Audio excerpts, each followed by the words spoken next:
Welcome to another edition of the Game Preview Podcast. Ethan Greenberg, Cynthia Frelund. Week 13, Jets-Vikings in Minnesota. This is an exciting game for the Jets, Cynthia. First of all, I hope you had a lovely Thanksgiving. But let's talk about what people really want to hear about. That's football. And this is an interesting game because it feels like the Vikings are 9-2, but it doesn't really feel like they get the kind of respect that maybe a 9-2 team would have. Do you agree with that? Yeah, I think maybe for some good reason. I mean, their +5 point turnover differential is like the lowest since they've started really, we have stats that go back as, I don't know, it's just an interesting note where it's like, it feels like they're winning these one possession games. They're not necessarily like doing these convincing victories. And that's probably influencing how people feel about them. Well, to that point, like what do those types of numbers say to you? Like when you're 8-0 in one-score games and it feels like you're just squeaking by, like is that it's almost viewed as a negative, but in reality, like they just keep winning close games. I mean, when I look at this team, I think I kind of take it as I would take any other team, sort of like it's like where are the deficiencies, where are their injuries, which in this game we'll get to, that is a very big problem for them, and also who their opponents. But it feels like they're not in contention to win. Like when you think about them versus you think about like the Eagles, you feel quite differently because the quality of their opponents. I mean, the Bears, the Lions, even the Packers this season have not been kind of the NFC North we've thought of, but they're winning games. They're finding ways to get it done. Give Kevin O'Connell a ton of credit. Give Kirk Cousins a ton of credit. It's an interesting note. It doesn't feel the same as like, the Chiefs or the Bills even feel, but you know what? It doesn't matter. We only play one game, winner take all, or I guess we can tie, but in general, winner take all. And when the playoffs come, it is certainly winner take all. All right, so let's dive right into the first quarter. I think this is the matchup that a lot of NFL fans, specifically Jets fans, are waiting for. This is Sauce Gardner and DJ Reed against Justin Jefferson and Adam Thielen. And this is really going to be a fun one. Justin Jefferson's second in the NFL in receiving yards, just 1 yard shy of tying Tyreek Hill. And he's just incredible, the way that he can contort his body. We obviously saw what he did against the Buffalo Bills, perhaps a catch of the year. And so just what are your overall thoughts on this matchup between these two young budding superstars in the league?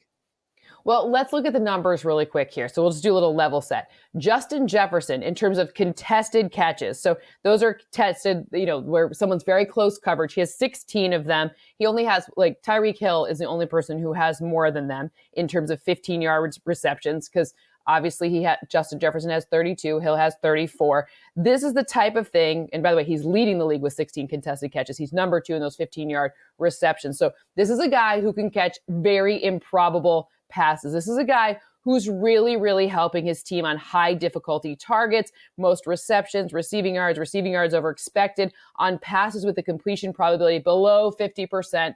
Next Gen Stats has that one. I mean, if you're looking at all these, he has 19 receptions that fall into that category and 483 receiving yards. I mean, this is a guy who's really just like making his quarterback. He's erasing any problems Kirk Cousins could probably be giving him, or putting situations he's putting him into. And by the way, on the other side, Sauce Gardner, he is the ultimate eraser. I don't care that he's a rookie. It doesn't bother me at all. When you look to see his completion percentage allowed, 43.4, that's second best in the entire league. 15-yard receiving reception percentage allowed, 5.7. That's ridiculous. That's first in the NFL. Forced completion percentage, 20.8. First in the NFL. Passer rating allowed, 47.6, first in the NFL. By the way, you get a higher passer rating if you throw the ball into the dirt than if you throw it into Sauce's coverage. So this is a really fun matchup. It doesn't matter that Jefferson's not a rookie, and this is not like a rookie v. rookie thing. This is a best versus best, iron sharpening iron situation, and it's going to be fun to watch. Yeah, this is going to be really exciting. And the Jets so far this year against top-tier receivers have done a pretty good job. Tyreek Hill obviously did not play with Tua Tagovailoa or Teddy Bridgewater when the Jets played the Dolphins in Week 5. But most recently, Week 9, when the Jets hosted the Bills at MetLife, Stephon Diggs had 5 catches for 93 yards. One of those came on the first drive of the game, which was 42 yards. So the Jets did a pretty decent job containing Diggs. He did not find the end zone. And I know it sounds silly. You're like, 93 yards, pretty good job. Like, Stephon Diggs is one of the best. Now, this is where I think this is a little different, and I'm curious your take. Stephon Diggs doesn't have the same kind of length that Sauce Gardner has, and he's quicker. And actually, DJ Reed saw the most of Stephon Diggs that game. Do you think that given Sauce's body type being kind of similar to Justin Jefferson's body type, that is a good matchup, at least physically, for the Jets?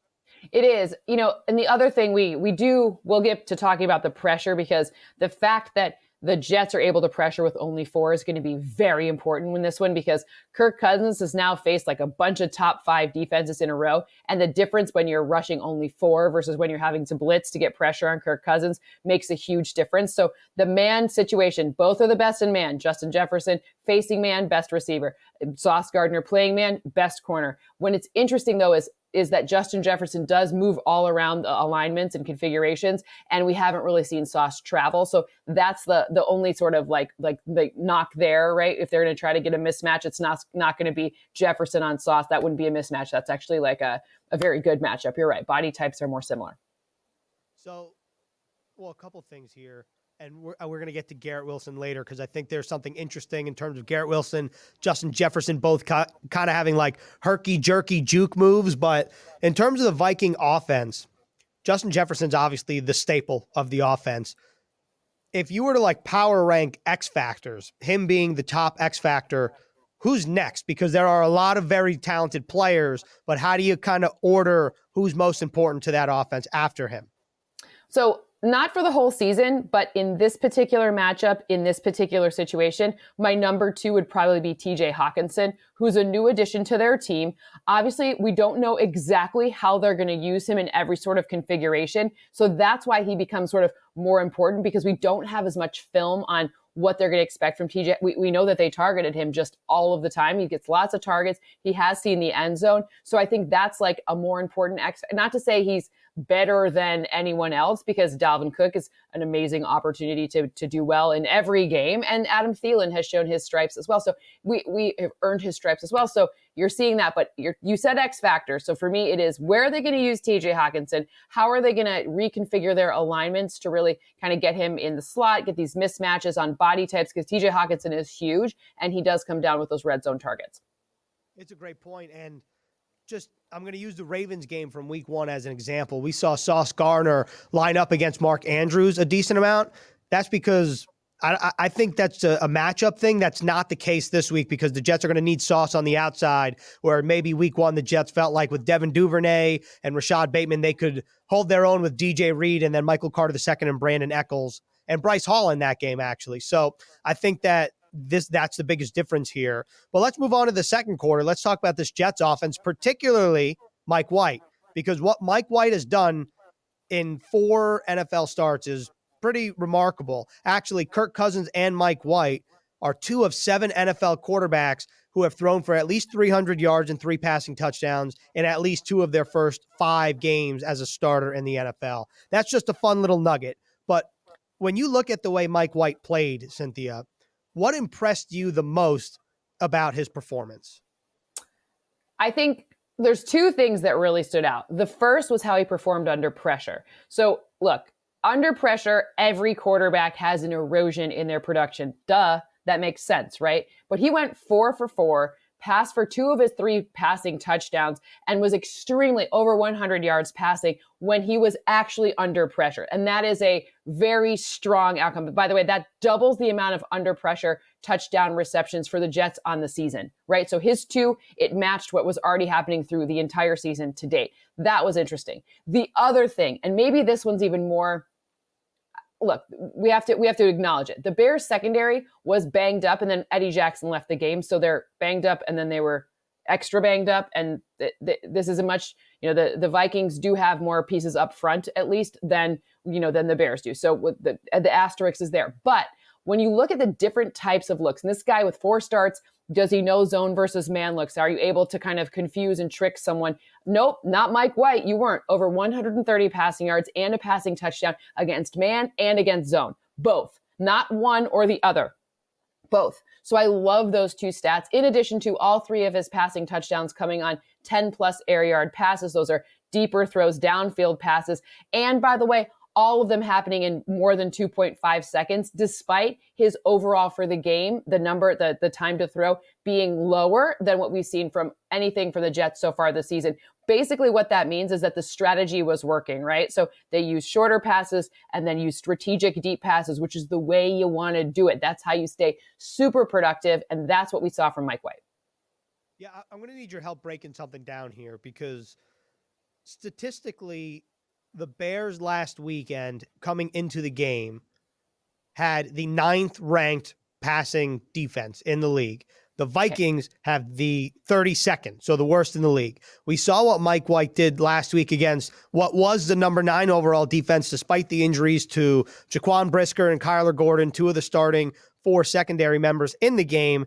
And then Eddie Jackson got hurt. So just what is your take on, first of all, the Bears being a top 10 passing defense last week? Like, is that just more of a fluke and more that teams got up on the Bears and so therefore they didn't need to throw as much? Or is that like the Bears had a good defense and then they got hurt? Mike White did what he did, and now he's going up against the league's worst statistical passing defense.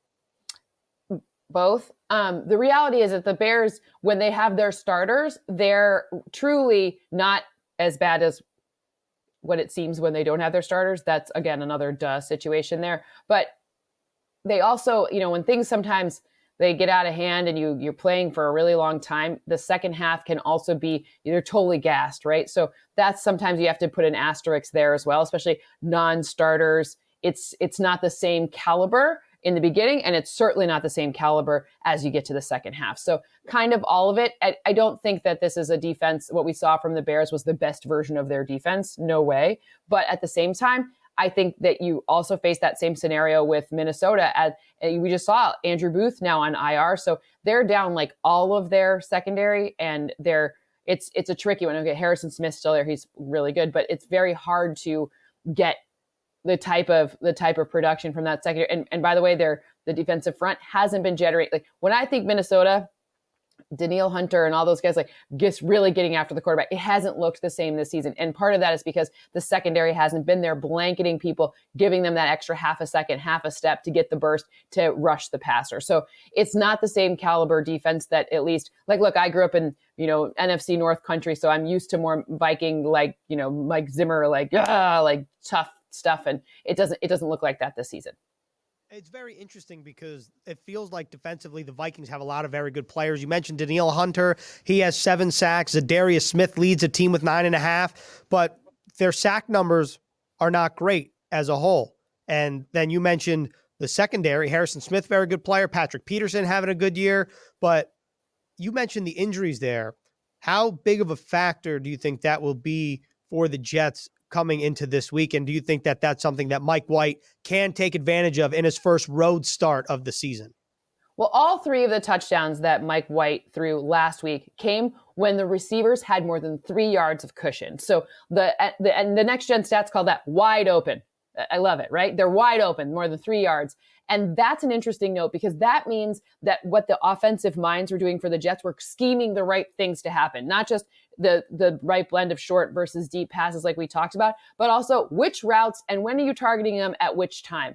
And that becomes significantly easier to do if you don't have the corners that are your top guys out there, right? So if you're missing all these pieces in the secondary, that's why you've seen the Vikings be so susceptible to passes. Before that Justin Jefferson catch, the Stephon Diggs one-handed catch was pretty wild as well in that game, in the Bills game. So you've seen some interesting data from them, there as well. But that's going to be something where I think that it's Jets offense and the way that they work and the way that they're figuring out and the way that Mike White's able to execute and find those open receivers. That is what is really interesting in this one, because again, all 3 of those touchdowns wide open. That's not because like the defense was terrible, right? It was because they were scheming the right things and they were finding and he was making the right reads and he was finding the right guy. So look, Mike White had a great game. This is going to be his second start of the season. There's something fun here because his second start last year came on the road against the dome team. That was the Colts. He obviously hurt his elbow, couldn't feel the nerve or something wrong with the nerves in his elbow. Feeling came back after the game. His second start this season also comes on the road against a dome team. We'll see how it goes against the Minnesota Vikings, who are 9-2 and have the league's worst statistical passing defense. And as Cynthia pointed out, dealing with some injuries in the secondary, which brings us to halftime. So we have a couple of different options here, Cynthia. I don't know much about Minnesota, so I pulled up a Minnesota fun facts trivia quiz that we could do.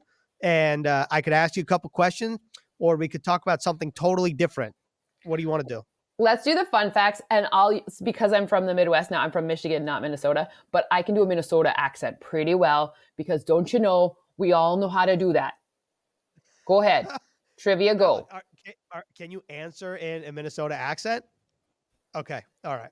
Mm-hmm. All right, here we go. Name the processed meat product that is manufactured in Austin, Minnesota. Reindeer jerky. It's Spam. I had no idea that Spam was manufactured in Austin, Minnesota. But okay, all right, here we go. Oh, how about you want a geography question? This could be bad, but sure. This could be bad, but okay. Pretty bad, but okay. Oh, all right, all right. Can you name the 5 states that border Minnesota? Wisconsin. That's one of them.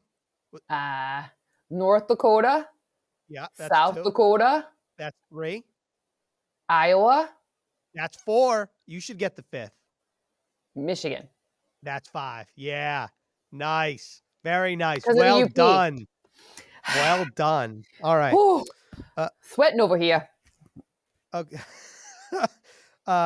Okay, this one I think you would know, so I'm not going to ask you. This doesn't count, but the question was, who is a Minnesota native that wrote The Great Gatsby? The answer is F. Scott Fitzgerald. That's an easy one.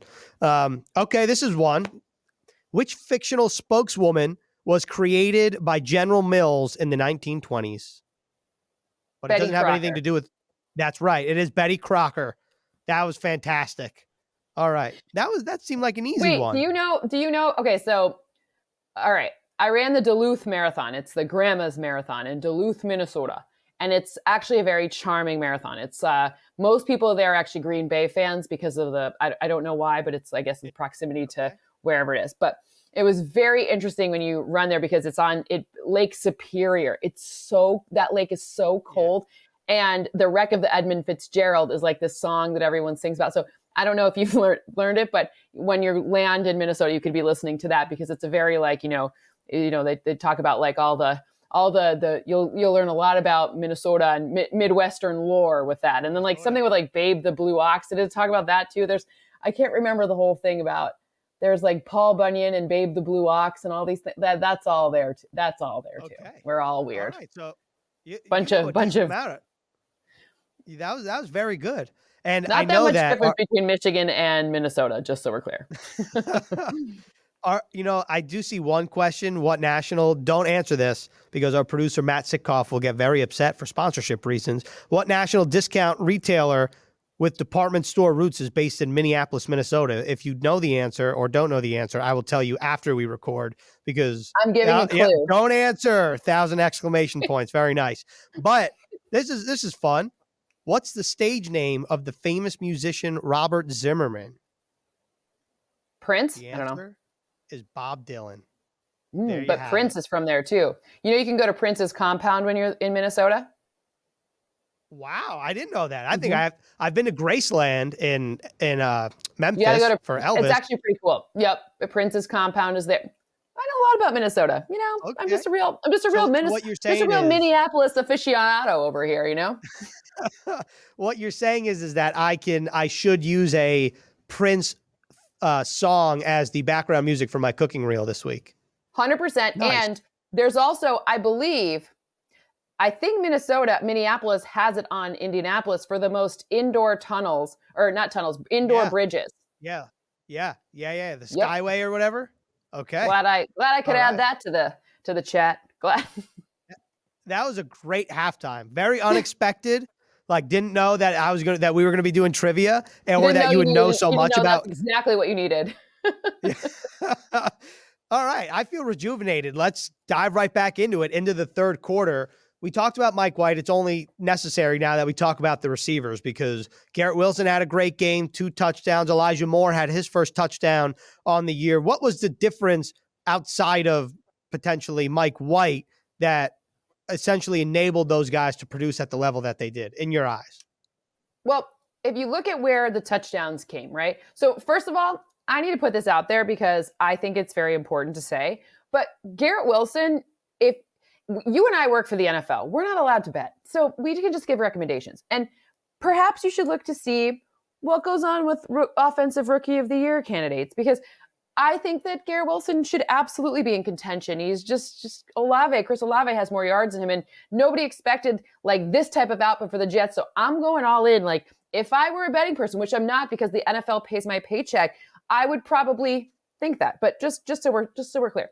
But now back to the question you actually asked me, which was about what was different. And it was scheming to get the right things in the right spots, and the right things being both Elijah Moore and Garrett Wilson. I'm looking at the over expected receiving yards. So yards after the catch over expected. Both Garrett Wilson and Elijah Moore have passes or catches where they had at least 20 yards after the catch over expected. The 54-yard touchdown reception in the second quarter for Wilson, and then Elijah Moore's second quarter 42-yard reception. That's so interesting. But the other thing that's interesting is that Elijah Moore was really in the slot, 2 receptions, 64 yards and a touchdown. And Garrett Wilson was really productive out wide, 3 of 5, 73 yards and 2 touchdowns from the wide alignment, meaning they found things that worked and kept using them in a way where it made it that right balance of sophisticated enough to trick the defense, but simple enough for the offense to execute at a high level. And that was a huge difference maker, especially in a game where you have the running back situation and injuries was like not ideal, right? So that was really helpful, creating that right sort of set of circumstances for the receivers to be in reliable positions and for the quarterback to be able to see it, recognize it, and execute it. And then going off of that, don't you think this is this might sound like a silly question because of what we just lined out. I was going to ask, like, isn't this another good matchup for both of those guys? But I guess let me go one level further. How do the Jets continue to take advantage of a Vikings defense that's hurt? Statistically, they're not good against the pass. And knowing that the Jets have 3 very talented wide receivers in Corey Davis, Garrett Wilson, Elijah Moore. We're not even talking about the homecoming of Tyler Conklin yet. We haven't even gotten there. But look, there's a lot of like revenge this week. I love a little bit of revenge, best served on Sunday in football form. But I think that what the Jets need to do in this one is they need to not let it get that close situation where you see Kirk Cousins executing passes to Justin Jefferson, meaning, yes, exploit the pass defense, but also figure out in terms of these runs how you can keep, like Ty Johnson had 23 rushing yards over expected in this third quarter. You know, like these are situations where it's like, keep doing these efficient things. Maybe don't make it like, you don't need to have the sexiest game in terms of like, it doesn't need to be like 50-40, right? It needs to be a game where the passes are efficient and basically keep their offense off the field. You know, like that's like it sounds stupid, but control the clock in this one will matter even more because that's what happens. What's happening is that the Vikings are getting just enough time left to score. And that's why all those last, fourth quarter and comeback wins are happening because there's too much time left on the clock by their opponents. All right. I do have one question. I asked you an X factor for the Vikings. How about for the Jets this weekend in particular? Is it a specific receiver? Is it a running back potentially out of the backfield? Is it a tight end like Tyler Conklin playing his former team? Maybe, but I'm going to go actually on the other side of the ball for my favorite X factor for the Jets this week. And it's a guy who we saw have the fastest sack of the season last week on Trevor Siemian, which was 2.63 seconds. And it's a guy who, by the way, his pass rush get off this season is 0.66 seconds, which is best in the NFL. And that's, of course, minimum 75 pass rushes. So he's qualified. And that's Bryce Huff. And why? Because we already know Quinnen Williams is nasty. We already know a lot about a lot of these guys along this front. But when you see Bryce Huff kind of coming here and like being able to execute, when you see Kirk Cousins just when he doesn't win games, right? Those 2 games, that passer rating is low because pressure is just crushing him. He's not able to overcome that pressure. Well, what have you got here? You've got all of these guys who are getting fast pressure, and the fastest is Bryce Huff. So him being able to get that get off so fast, that's the X factor for me because that means that Kirk Cousins isn't going to have time to even make Justin Jefferson a problem. Well, that leads us directly into the fourth quarter, which is the Vikings offensive line and the Jets pass rush. You mentioned the Vikings have seen top 5 defenses in each of their last 3 games, but this is the only defense that has the kind of pass rush that the Jets have. Do you think that is the determining factor for the Jets if they want a chance to win on Sunday? Yes, because it's also the ability. Remember, the front and the back all work together. And we've seen the Jets be so proficient, not just good, so elite at rushing with just 4 and actually getting pressure, not needing to blitz, not needing to bring the extra pass rusher, which allows more guys in coverage, which means more time. Then Kirk Cousins got to think about it a little bit more. And what you see is in this 2 losses, 1 total touchdown pass, 55.6 passer rating. Yeah, niche geet, as opposed to 18 total touchdowns and 95.2 passer rating in their wins. The difference is fast pressure. Make him try to make Dalvin Cook run it. Okay. Give up a couple of shorter catches to Dalvin Cook that is going to keep you off schedule and put him in more obvious passing downs. Okay. Like, we'll take it, right? Like, that's kind of the formula. And it's that quick pressure that just makes, people always joke like Kirk Cousins in prime time, blah, blah, blah. Like, no, but the reality is it's Kirk Cousins versus fast pressure. And Kirk Cousins isn't necessarily like, he's mobile enough, but he's not that mobile. So if this is a good matchup for the Jets defensive line, if they can get home. My last question to you in terms of this matchup in particular, their O-line versus the Jets D-line, feels like Christian Darrisaw, the second-year left tackle, is getting a lot of love for the way that he's been playing. First of all, how do you think he has been playing, even though I don't believe he played on Thanksgiving? And then the rest of the offensive line, just what are your thoughts on that unit as a whole? Well, Darrisaw does deserve his just due. He absolutely is great. I'm trying to see what his availability has been because he didn't play on Thanksgiving. There's this very long article about whether or not he's going to be healthy or not, and I can't see what the reality is. And it's a lot better for the Jets defensive front if he's not playing. But I want your best versus my best. I don't care. That's how I feel about it because left tackle is obviously, there's a reason they get paid the most. They're the anchor of the offensive line, absolutely. But this Jets defensive front, they bring pressure from all over the place. So I'm not particularly worried about that. I have the Jets winning if Darrisaw plays or if Darrisaw doesn't play. So it doesn't matter to me. I mean, of course it matters. Of course, and I want everyone to be healthy. It's not that. It's just more I'm saying you can bring your best. We got our best. It's still going to be the same in the outcome for me. So, but I will say, yes, he has been playing significantly. It's a big uptick in his play this season. And a lot of that really has to do with the way that Kevin O'Connell has structured this offense to make sure that some of it's not always getting crushed on one side. He's done a very good job of switching up the alignments and using motion. Motion helps the quarterback determine if it's man or if it's zone coverage. And he's done a good job of that, which keeps a little bit of that fast pressure from coming at the same guy over and over again.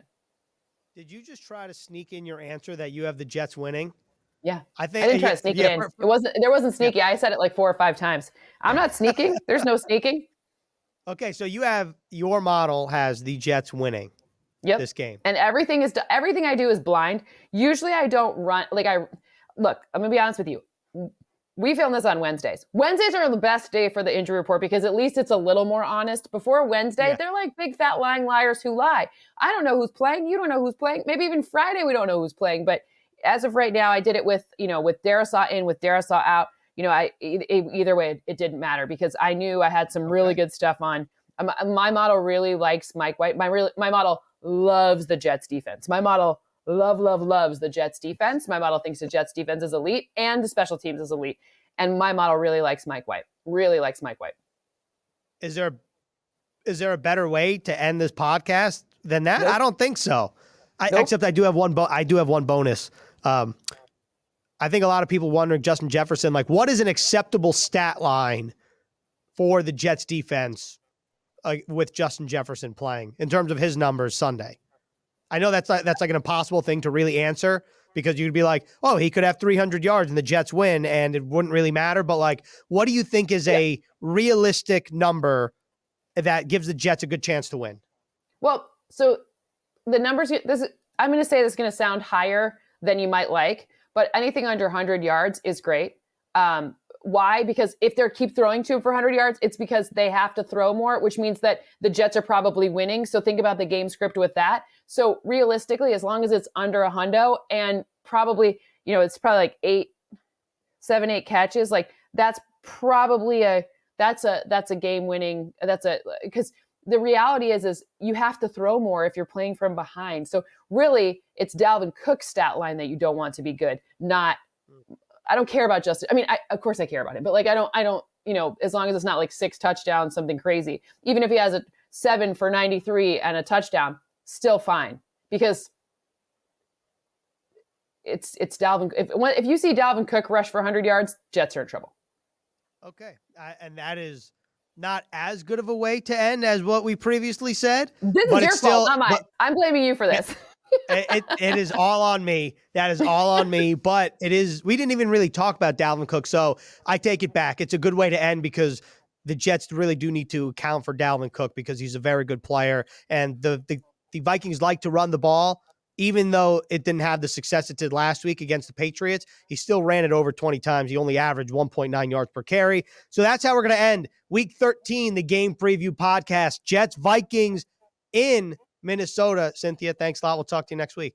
Absolutely. And if you cook something with Spam, you and I are going to have a problem here. So pick any other thing. Like, I just don't know why, but there's something about it's the name. Is it even meat? Like, you threw me off when you asked if it was a meat product. Is it meat? Do we know? Know if we know, but I can guarantee you that I will not be cooking with Spam. Great. All good. Anything else? Money.